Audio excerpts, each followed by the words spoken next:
Quinto día con Higanano. Cada día que pasaba el castaño estaba más frondoso. Los erizos todavía pequeños bailaban como esmeraldas al ritmo verde de las ramas en que estaban sujetos.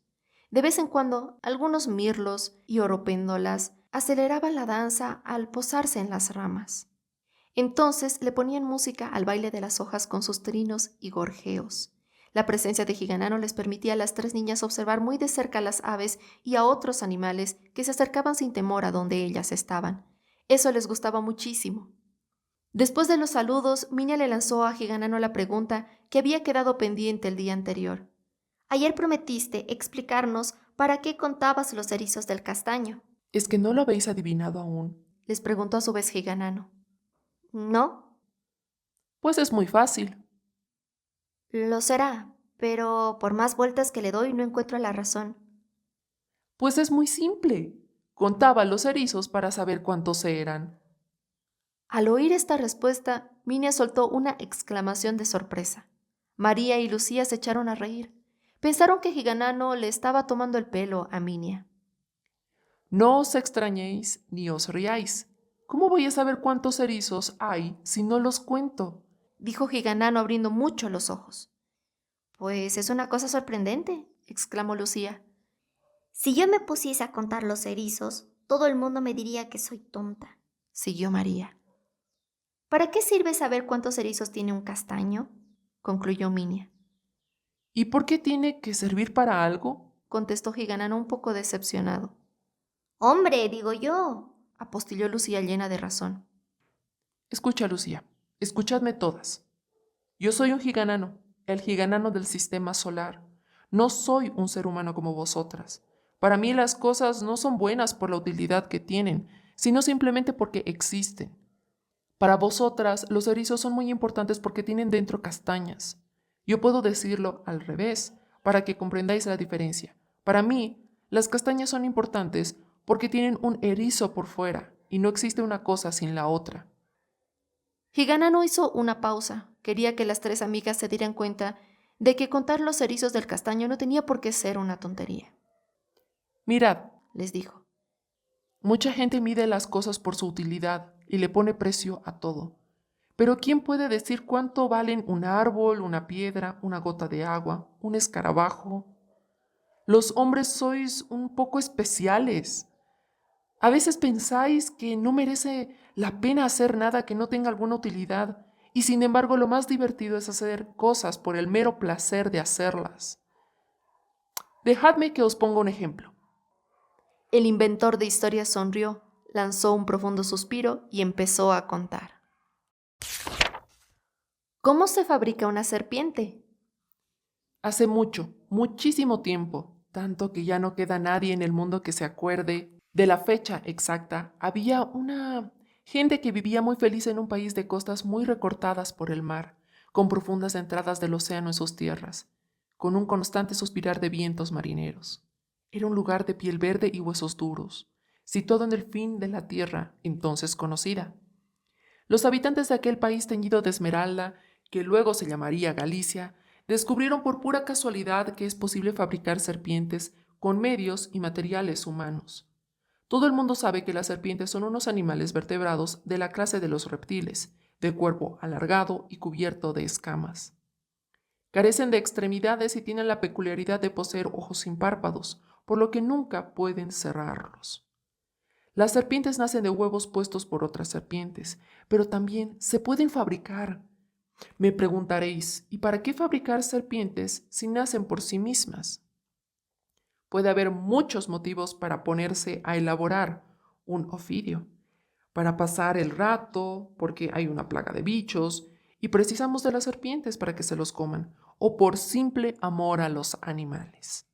Nadie debe ponerse a fabricar una serpiente si no tiene verdadero interés, porque la cosa puede tener sus inconvenientes. Está claro que con los misterios de la naturaleza no se juega, pues pueden volverse contra nosotros. Para investigar los misterios que ella encierra, hay que tener mucho tino y no andar con prisas. De esta forma, las fuerzas de la naturaleza tolerarán mejor nuestras manipulaciones. En el caso de las serpientes conviene tener un cuidado muy especial. aunque la mayoría de ellas no son peligrosas. Un error en el desarrollo de los acontecimientos, una pequeña alteración en la preparación de los elementos necesarios o incluso un cambio inesperado del tiempo puede dar lugar a auténticos desastres. Podrían surgir entonces unos seres monstruosos y esos sí son verdaderamente peligrosos. Si todo es tan complicado, ¿merece la pena arriesgarse? Rotundamente sí. Yo creo que no pasa nada. Una serpiente no es más que una serpiente, aunque haya sido fabricada por métodos mágicos. Además, no es un auténtico orgullo poder decir, yo soy fabricante de serpientes. Yo creo que se puede intentar sin mayores problemas, siempre que se sigan fielmente las instrucciones. Para empezar, necesitamos un pelo de mujer, un pelo largo. Cuanto más largo, mejor, provisto de su correspondiente bulbo o raíz. No vale, por tanto, un pelo cortado, tiene que ser un pelo arrancado. Tampoco sirve un pelo caído, pues es un pelo muerto y produciría una serpiente sin movimiento. Es preciso arrancarle un pelo a una mujer sin que se entere.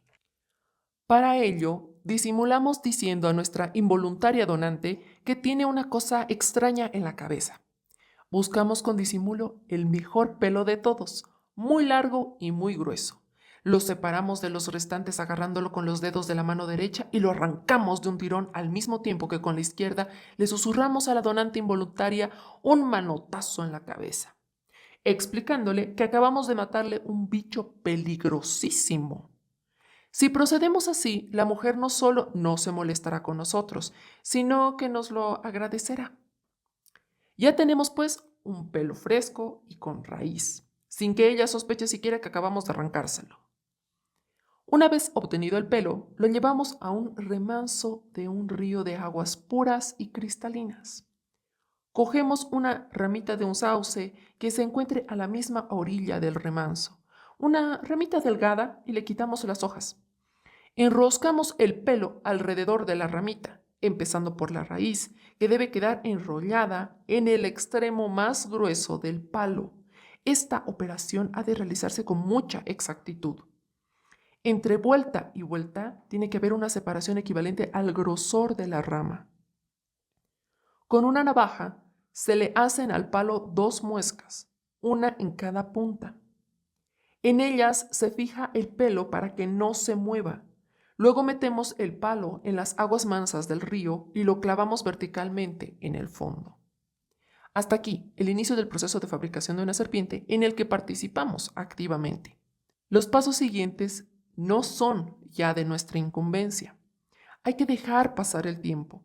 No se sabe con exactitud cuánto. Depende de la época del año, del tipo de agua que lleve el río. No todas las aguas son iguales.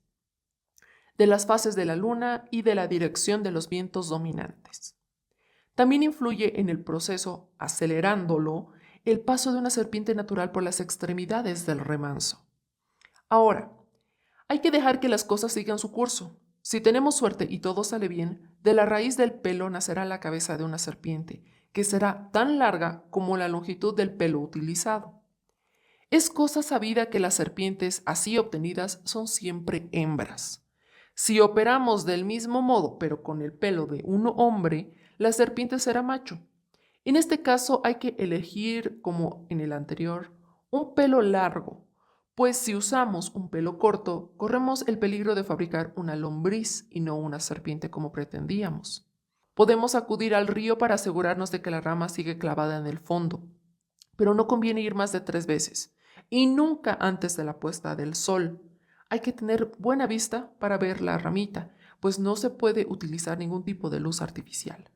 Estamos al final de nuestra actuación. A partir del momento en que clavamos el palo en el fondo del río, tiene que pasar un periodo lunar, es decir, 28 días, aunque la serpiente pueda haberse formado mucho antes.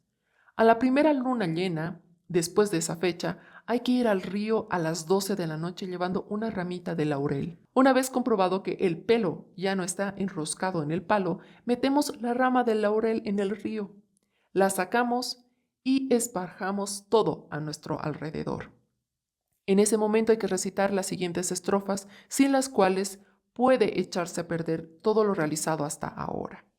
Sal de tu escondite, sierpe, soy tu padre o madre, natural, deambula por el mundo, pero no hagas ningún mal. Cuando pasen varias lunas, tu piel vendrás a mudar en este tranquilo río con escamas de cristal. Y cuando te llegue, al fin, la hora de fallecer, vuelve a enroscarte en el palo que un día te vio nacer. Luego se arrancan todas las hojas del laurel y se esparcen por la superficie del agua, dejando que se las lleve la corriente. En el preciso momento en que desaparezca de nuestra vista la última hoja, debemos sacar el palo que estaba clavado en el fondo del agua y arrojarlo hacia atrás, con todas nuestras fuerzas. No podemos mirar, pues es imprescindible ignorar dónde cayó el palo. Todo este proceso debe seguirse con sumo cuidado y precisión, ya que el más pequeño error podría ocasionar la muerte prematura de la serpiente. Por otra parte, las serpientes así nacidas no se reproducen entre sí. Así pues, todas las serpientes de este tipo que existen en la Tierra han sido fabricadas por personas. Nunca llegaremos a ver la nuestra, y si la viéramos, no sabríamos que es ella. En algunos países han intentado desarrollar nuevos métodos de fabricación de serpientes, pero todos vienen a ser variantes del método gallego que acabo de explicaros. En Brasil, por ejemplo, hay investigadores que aseguran que se puede obtener serpientes de mejor calidad utilizando un trozo de cuerda de nylon en vez de un pelo, pero pienso que son fantasías sin ningún fundamento. Lo que sí parece cierto es que en Italia están consiguiendo unas serpientes sumamente inofensivas, enrollando un espagueti en el palo. Si damos crédito a la información que nos llegan, es un método más rápido que el gallego, pero las serpientes italianas son blanduchas y menos duraderas. Acabado este relato, Lucía sonrió ampliamente y bromeando le arrancó un pelo a Giganano. Voy a fabricar una serpiente con este pelo tuyo, Le dijo. No lo conseguirás. Le contestó Giganano sonriendo también. Con un pelo mío lo más que puedes fabricar es un rayo de luna.